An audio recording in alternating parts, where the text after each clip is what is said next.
Hi there, this is Randy Cross, and this is the Randy Cross Podcast. It's Season 5, Episode 3. Got an interesting one for you tonight, and it's just going to be the interview. Nothing too fancy and crazy. We still have a few personnel issues going on. But we're going to be talking to Chris Bickford. And Chris is the producer of a movie that is, I would say, a movie idea, but it's almost not an idea. It's about to start actually filming and get some traction moving. But it's called Kick. It's based in Canada. It's about the Canadian Football League, specifically the Hamilton Tiger Cats, a group of kids. I'll let him explain the whole idea, but I thought he'd be a really interesting guy here during the non-football season to have a talk with. And he really is an interesting guy. All right, so let's go right now to the interview with Chris Pickford.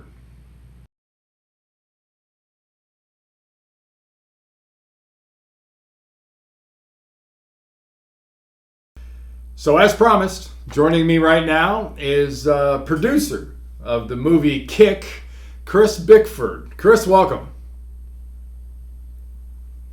Welcome. Thank you. I appreciate it. It's an honor to meet you. It's an honor to be on the show. Big fan of yours. Thank you. I'm a fan of your project. I mean, obviously, I have a certain affinity for football. We talked a little bit off camera. I mean, I remember as a kid watching CFL games on a weekly basis down in Los Angeles. So I was very aware of the game. I love the field. I love some of those rules. And this idea you have with this movie, Kick, I mean, for lack of a better term, that sounds like Rocky, but with Canadian football involved. Exactly. It's exactly like that. And it all started, so I'll give you a bit of background. My whole family's American, 7 siblings, parents, everyone's American. I'm the only Canadian. So being raised in like outside of LA, like obviously street football was huge. And, all the other neighborhood kids were being Montana and all these guys. And I was emulating the CFL players. So my love for the CFL is strong.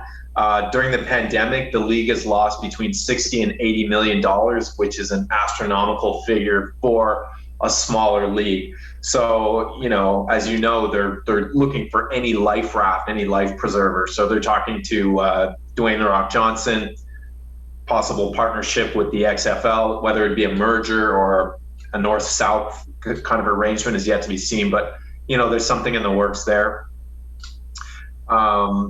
But yeah, the CEO of the Ottawa Red Blacks, the Ottawa team, which is kind of my home team, he asked me, like, do you have any ideas on how we could bring in a younger demographic to the games? Because the average CFL fan is about 55 years old, that's across pro sports, I think, but it's especially a problem with the CFL. So I said, why don't we do a movie kind of like the Mighty Ducks did for the Anaheim Ducks, the NHL franchise. So, if you get a movie that's targeted towards 12-year-olds and you're showcasing your brand, the CFL in this case, the Hamilton Tiger Cats, Netflix has 200 million subscribers. So you're going to have kids from London to Australia to wherever ordering Ticat jerseys online because it's going to be a big movie, kind of like Hoosiers, Rocky, as you mentioned, and Stand By Me. So the 4 main characters are 12-year-old boys with a couple of adult supporting leads. As a CFL fan for your whole life and a fanatic for their game, what do you think of that idea of the XFL and the CFL? Do you think there's a possibility of sort of a happy marriage between those two? Anything's possible, but it's no secret, like the XFL 1 failed very quickly. XFL 2 failed. I know there was the pandemic, but you got to remember, like, these 2 XFL attempts, like, they had Vince McMahon, who's worth $2 billion. He's like the best marketer on the planet, and he couldn't make it work. And then you had the Alliance of American Football. That was supposed to be the big winner because they had football royalty, as executives. As Andrew Luck's dad was the commissioner. that crashed and burned. I don't even think the players got paid. So, up here in Canada, we're well aware that XFL and CFL may merge, but, I don't think it's necessarily a fix for the CFL's problems, nor the XFL. The XFL doesn't even exist right now anyway. It's a $15 million idea that Dwayne Rock Johnson and his partners just sort of latched onto the idea. Yeah, exactly. What in your mind, what has been the problem, besides the pandemic, obviously, but what has been the problem of the CFL just fully getting over? Because I know with a question like that, we're going back decades, because this isn't something that just sort of has recently happened. I mean, we were talking earlier a little bit, and I was recounting, my rights belong to the Saskatchewan Roughriders. Cool. But, what happened with the CFL? Because at one point, they were big. They weren't NFL big, but it seems after a while, it's become quite a struggle.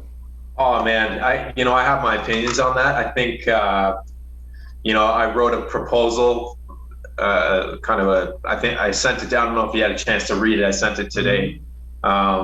Just a series of suggestions on what the league needs to do to become, on a par with, dare I say, call me a dreamer, but on a par with the NBA, Major League Baseball. The CFL is the oldest professional league in North America. That's over 100 years old. So, I always say that they don't have a problem with their product. They have a problem with the way they market their product. They have all the infrastructure. They have new stadiums. They've got 100-year history. They've got so much going for them. But I think they lack that kind of American aggression. And I always say, like, if your league was floundering, what would Dana White do?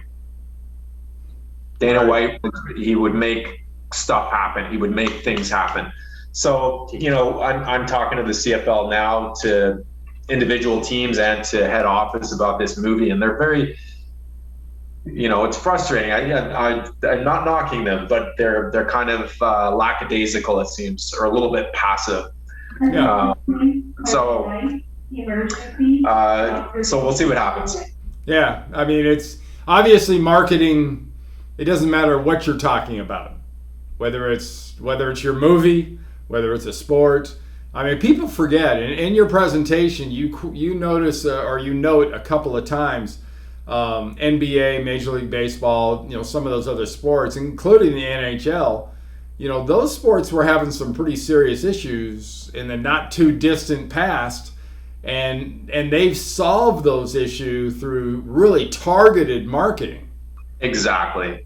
And that's what the CFL needs to do. You got to remember, like pre-Jordan, pre-Bird, pre-Magic Johnson, the NBA, when we were in living memory, the NBA was getting 7,000 fans a game. Average salary. TV wise, they were on tape delay.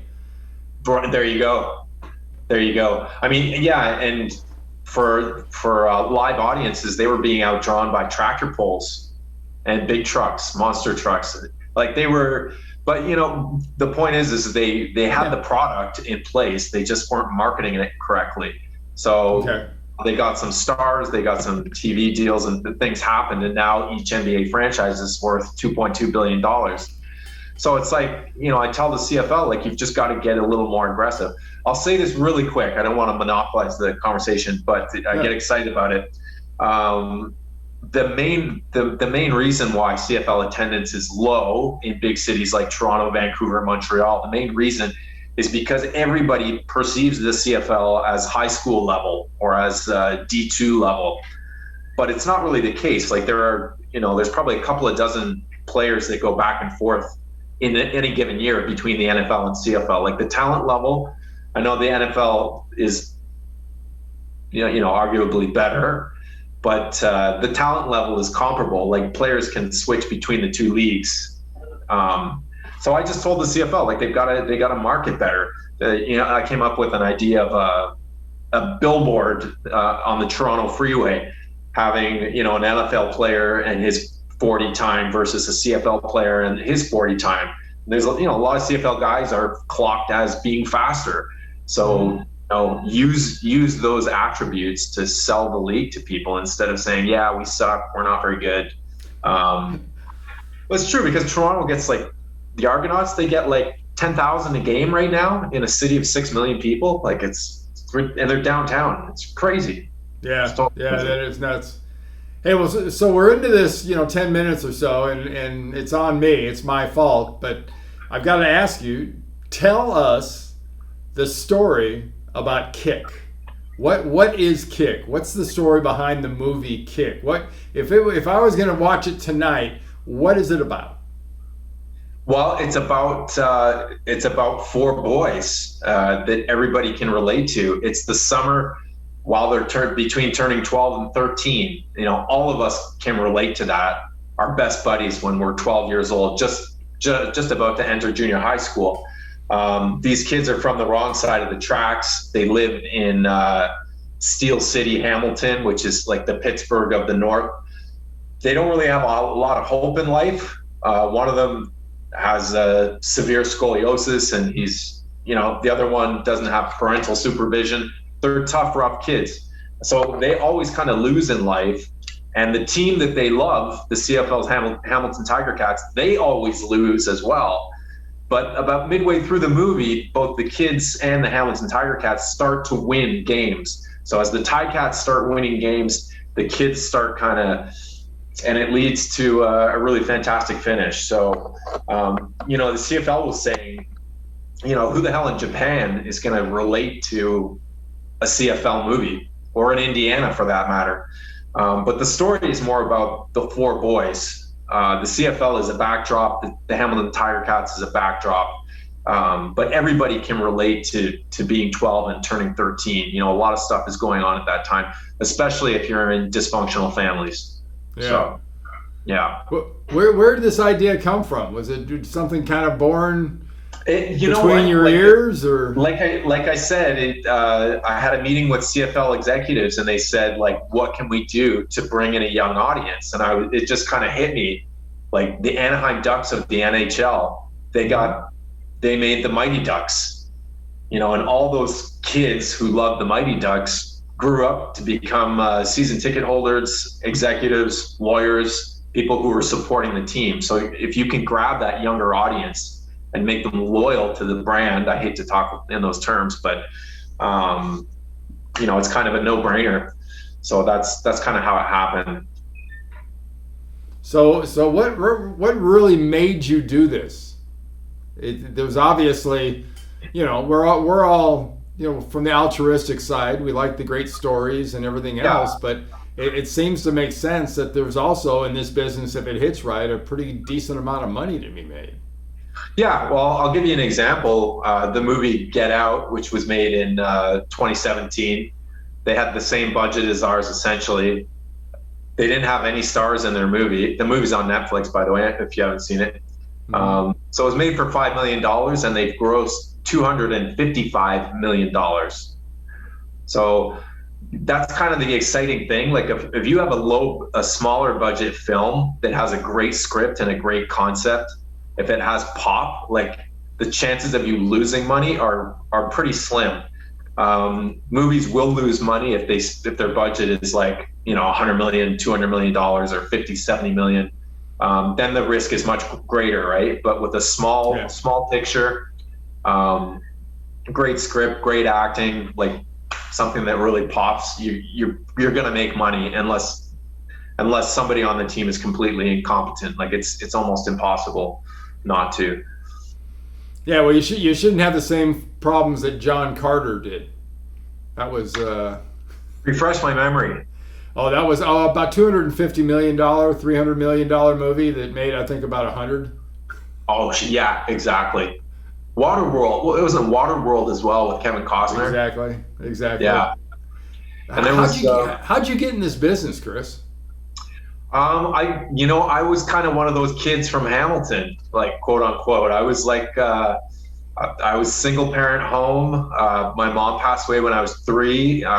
So I did like the foster homes thing, and was homeless as a kid for probably 2 or 3 years. by fluke, I read about an audition for You Can't Do That on Television, which was a big show in Nickelodeon back in the day. Mm-hmm. So I went to it. There was 1,000 kids, and I went to the audition. I got a call back, and then I got another call back, and then I was like the last one standing. So I got the lead role in that, which, it was a big deal. And then I went on to study drama, and I got 2 university degrees. I have a teaching degree now, but I always wanted to. Film has always been my passion. So, not getting any younger. So I thought, let's just do it. Let's go for it.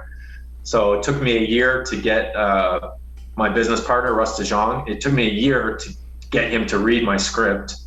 It was a different script. And once he read it, he was like, I'm in. So for this particular movie, he's invested $1.7 million in equity. And we just got our first investor who's dropping between $1 and $300,000. Yeah. So we're close to making it happen. Yeah. That sounds pretty exciting. I mean, it's I love the idea, and just in being straightforward and honest with the people watching this. You got a hold of me. I started reading the stuff you gave me, and I got the bug kind of it for this idea, because like you said, it is something that just kind of appeals. I love that. I love the thing about the kids. I love, one of the characters is Spider, who's kind of the Goldberg of the movie. Yeah. But did you ever some of the other stuff in it is really compelling. Yeah. Thank you. Yeah. Did you ever see Midnight Cowboy? Oh yeah. Yeah, I'm a big fan of the 70s films. So Matty Spider Perkins, he's 12. He's convinced he's going to be a pro football player. He's going to be a kicker. He's absolutely convinced that he's going to be a kicker for the Hamilton Tiger Cats. He's kind of like Rico Razzo in Midnight Cowboy. He doesn't bathe, zero parental supervision. These kids are doing are going grocery shopping for the whole family. They're pushing a cart. They're losers, basically. In society's eyes, they're losers. But in the end, they become winners. And it's, I think there won't be any dry eyes in the theater. The Ticats win. I'm going to give this away a little bit, but the Ticats make it all the way to the Grey Cup against the powerful Calgary Stampeders. And there's just no chance they can beat these guys. But they hang in the game into the last seconds of the game. The kicker boots like a 64-yard field goal in a torrential downpour, 55,000 fans, and the Ticats win the Grey Cup for the first time. And the city, yeah. And people were asking why don't you do the movie in Toronto or Ottawa, but Hamilton has that, it's like Pittsburgh of the North. They have that blue collar sort of feel to it, and they're really passionate about the Ticats. So how long are you guys looking at it taking to film a movie like this? It's a 4-week shoot, which is pretty quick. 6-week edit, and then we take it to market. So the idea is you go to depending on COVID, you go to festivals first. So Toronto Film Festival, Cannes, wherever you can get the movie shown in festivals. After that, you go to a theatrical release in States and Canada, and then it goes to Netflix digital. Yeah. And then, like I said, though, the beauty of a small budget film like this is the risk is much, much less than if you were going with if your budget was 20 million, 30 million, 40 million, then the pressure's really on. So we have the freedom to kind of do some things that bigger budget films couldn't do. We can kind of cast whoever the hell we want to cast. Yeah. Can you do some of this international CFL stadium? I'm sorry, Randy, say again. I say, can you actually use a Canadian Football League stadium for this? Yeah, so I'm in touch with the Hamilton Ticats and their owner and their executives. I'm in touch with their top people. I'm trying to get money from them, to be honest. Yeah. And they know that. Of course, the whole league is on life support right now. It depends, will it even survive COVID? is the fear that they have. So they've said that we can use their brand, all of their branding and imaging. We can use the stadium. We can shoot in the stadium. They're just not going to invest any money. So we can do it as a Tie-Cat movie. Yeah. And I think they're excited about it, but they're like I said, the league lost between $60 and $80 million in 12 months. So I understand they're a little bit reticent about giving us 800,000 or whatever. Oh yeah. I'd imagine. Yeah. Well, Chris, I got to say, I wishing you the best of luck. We're going to be talking offline here about this project, but I thought it was something that people would love to see about. Is there anywhere at this point, website-wise, or anywhere where they can see something about this movie? There's been lots of press on it, which is unusual because we haven't even started. So if you Google my last name, Bickford, and then CFL after, there's probably, I think there's 5 or 6 articles already with more coming. That's the exciting thing about it, is that the country's kind of getting excited about the movie, and we haven't even started. So we haven't fully funded it yet. Yeah, that's a nice problem to have when you're getting some PR early. Absolutely. Well, I hope this helps. I'm excited to see where this goes, and I really appreciate you joining me. Yeah, thank you. I appreciate your time, Randy. Big fan of yours. All right, Chris. Thank you so much, and good luck to Kick. It's going to be, I think it's going to be a lot of fun. All right.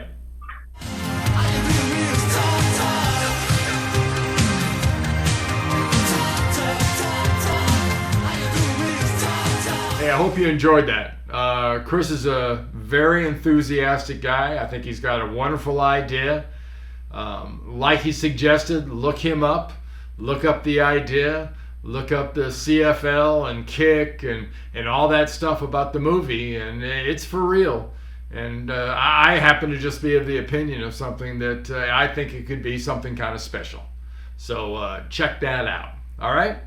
Want to remind you where you found this podcast and where you can go for all the stuff related to this podcast. It's randycross.com is the best place, and you can go to Twitter and Facebook and Instagram and all the other social media sites, but the best place to go is randycross.com.